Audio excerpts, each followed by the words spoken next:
Pop it open, full screen. Back again, and it remembers where you left it. Let's build this draggable Angular modal in minutes. Step 1, fresh workspace. I'm making a clean folder and hopping in.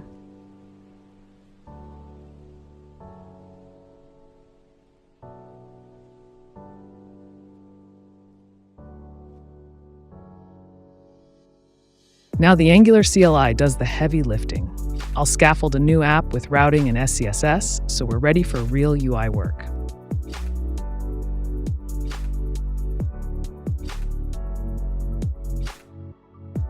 All right, let's strip out the starter fluff. The Angular favicon? Gone. We're building our own style. And in app.component.html, I'm clearing everything. Goodbye placeholder markup, hello blank canvas. We want a clean slate for our modal. Next, I'm setting up a home for reusable pieces. Inside apps, I'll make a components folder.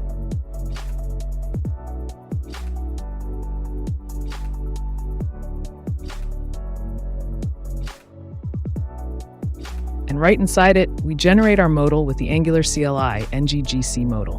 Boom, 4 fresh files: TypeScript, HTML, SCSS, and a test stub. This is the shell of our modal, ready to customize. Now let's wire it up. In app.component.ts, I import our new modal component straight into the root. Standalone makes this super clean. Over in app.component.html, drop in the tag app_modal. That's it. And there it is, our modal skeleton on the page. Nothing fancy yet, but it's alive and working.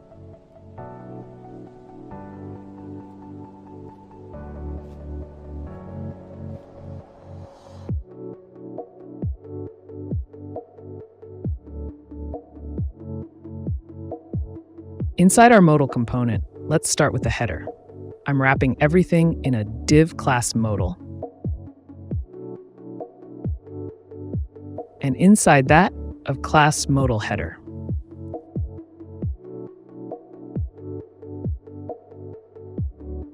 I've got 2 image placeholders here. One will be the close button, the other for full screen toggle.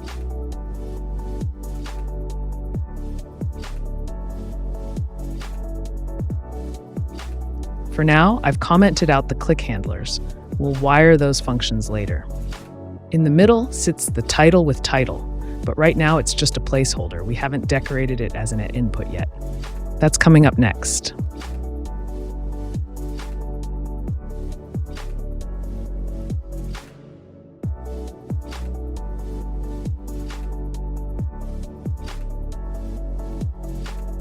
I've added 2 SVGs here.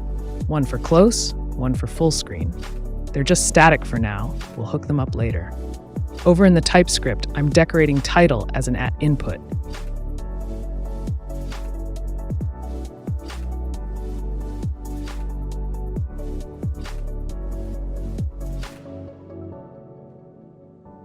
Giving it a default string so Angular doesn't complain. That way, the header has something to show even if we forget to pass a value.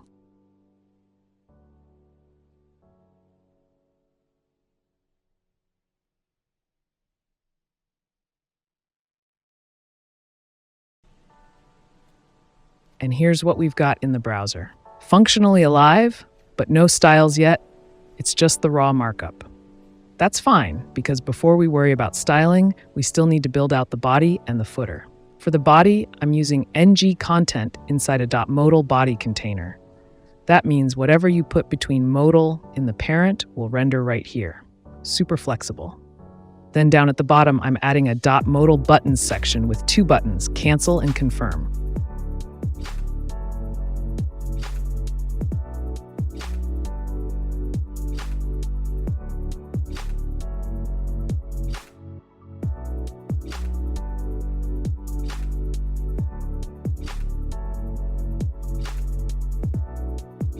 The click handlers are commented out for now, just like we did with the headers handlers.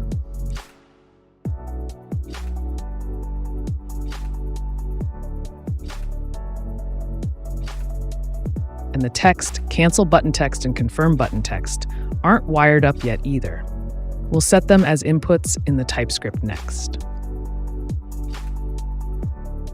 Back in the TypeScript, I'm wiring up the button text as inputs, cancel button text and confirm button text with defaults of cancel and confirm. That way, the parent can override them anytime.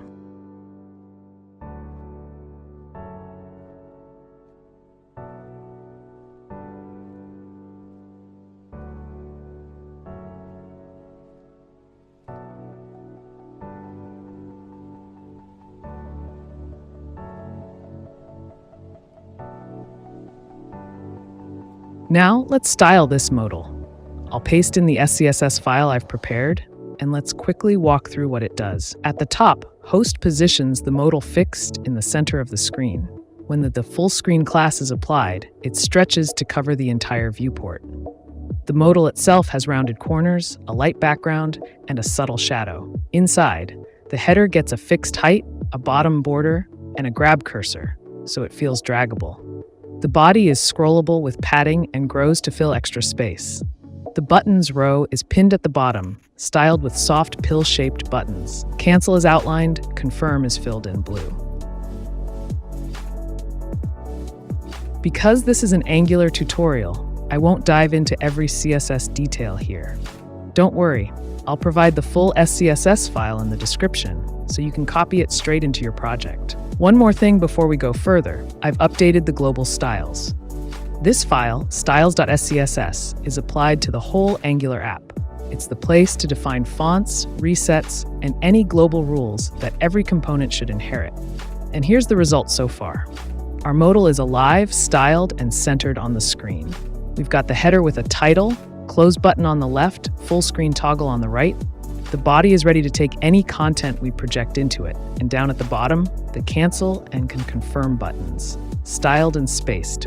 Functionally, the buttons don't do anything yet, but the structure and styling are locked in. Next up, we'll hook into events and add the fun stuff: closing, confirming, and toggling full screen.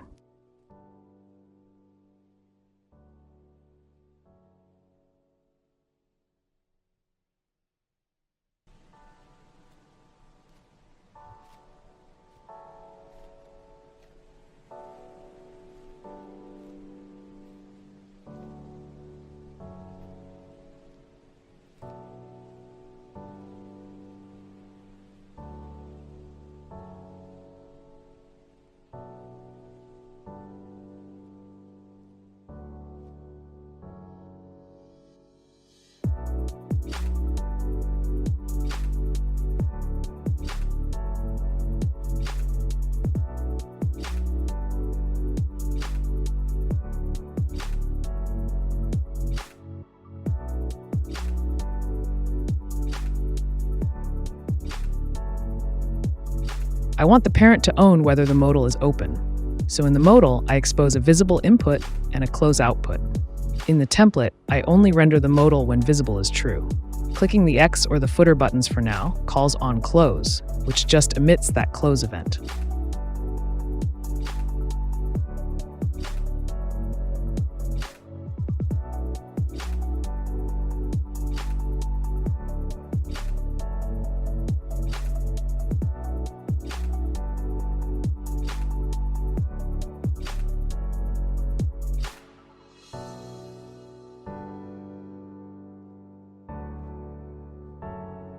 Over in the parent, I keep a simple isOpen flag.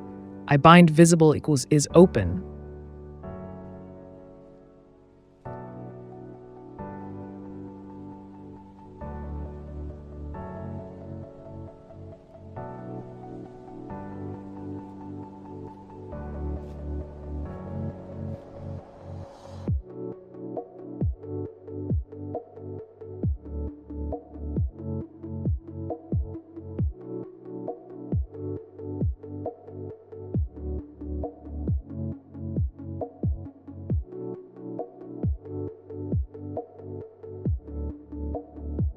And handle close by flipping isOpen back to false. Result, the parent controls the state, the child politely notifies when it wants to close. Clean and predictable.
Here's the magic of ng content.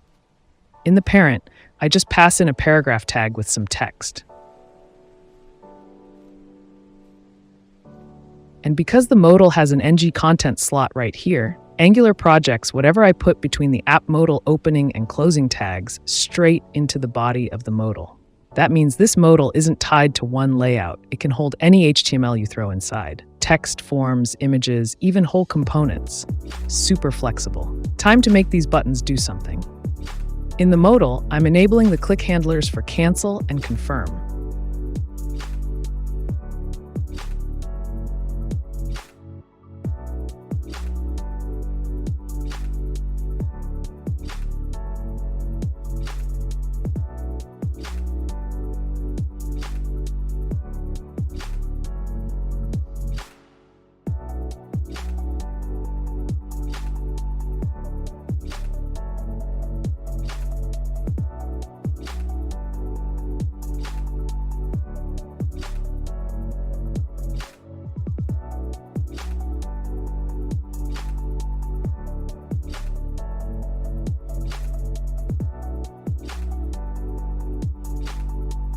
Each one just emits an event back to the parent.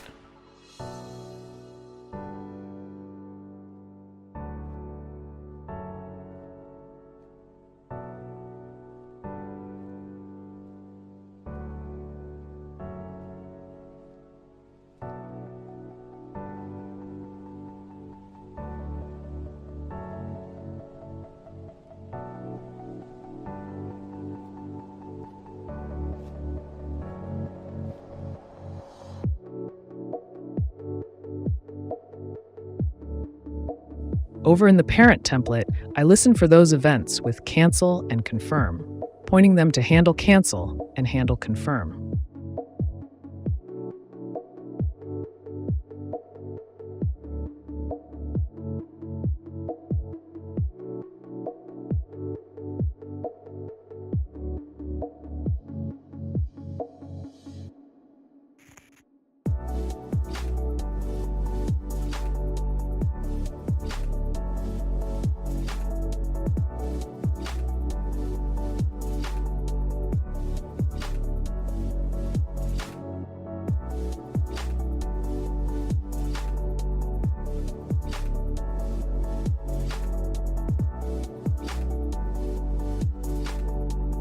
In the TypeScript, each handler closes the modal by setting modal visibility equals false. Cancel could run any cleanup you want. Confirm might trigger saving or submitting data. For now, I just log to the console so you can see the event fire.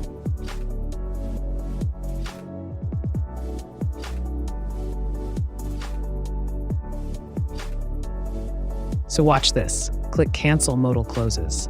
Click Confirm, modal closes, and logs handle confirm fired because of emit right in the console. That's Angular's at output in action. The child component notifies, the parent decides what happens.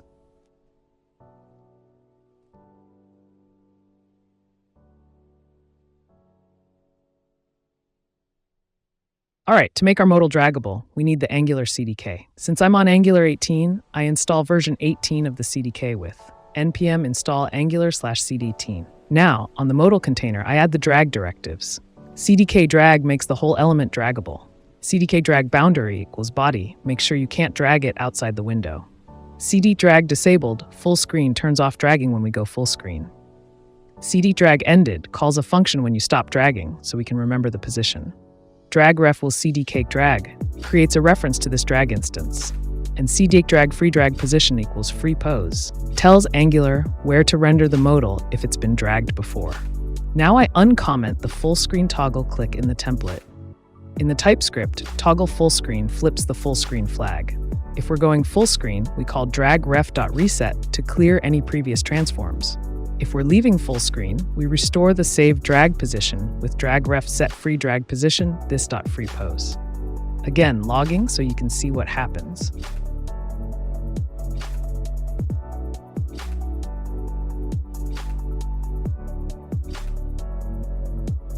Next, I add a host binding for full screen. This way, whenever full screen is true, Angular automatically applies a .fullscreen class to the host element. That's how we hook into the CSS we wrote earlier.